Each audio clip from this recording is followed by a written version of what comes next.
Dövlət qulluğu məsələləri üzrə komissiya və qeyri-hökumət təşkilatlarının nümayəndələrindən ibarət əməkdaşlıq şəbəkəsi yaradılıb. Əməkdaşlıq şəbəkəsinin fəaliyyəti əsasən komissiyanın qəbul etdiyi qərarlarda qeyri-hökumət təşkilatları və ictimaiyyətin iştirakının təmin edilməsinə yönəlib. Səsvermə yolu ilə Polisə Dəstək İctimai Birliyinin sədri Şəmsəddin Əliyev şəbəkənin koordinatoru seçilib.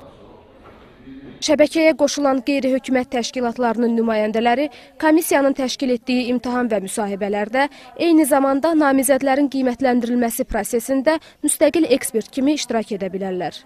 Komissiya fəaliyyətə başladığı dövrdən qeyri-hökumət təşkilatları ilə əməkdaşlığa üstünlük vermişdir. Şəbəkənin fəaliyyətinin əsas məğzi, mahiyyəti ondan ibarət olacaq ki, komissiya tərəfindən göstərilən bütün fəaliyyətin daha da şəffaflaşdırılması və burada ictimaiyyətin iştirakı o şəffaflığın artırılmasının təmin edilməsidir.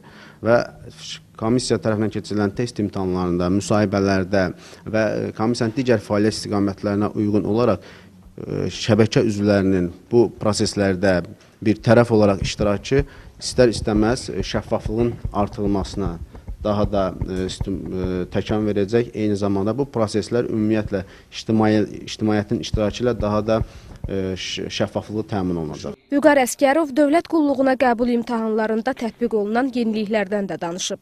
O söyləyib ki, artıq dövlət qulluğuna qəbul qaydalarında və təsnifatlar üzrə keçid ballarında dəyişiklik edilib. Həmçinin şəffaflığın və obyektivliyin təmin olunması ilə bağlı bir sıra tədbirlər həyata keçirilir. Bundan başqa test imtahanlarının onlayn izlənməsi də yeniliklər sırasındadır. Belə ki, hər bir vətəndaş komissiyanın saytına daxil olaraq keçirilən test imtahanlarını onlayn izləyə bilər. Gülnar Əzizova, Şakir Qurbanov, Yurt Xəbər.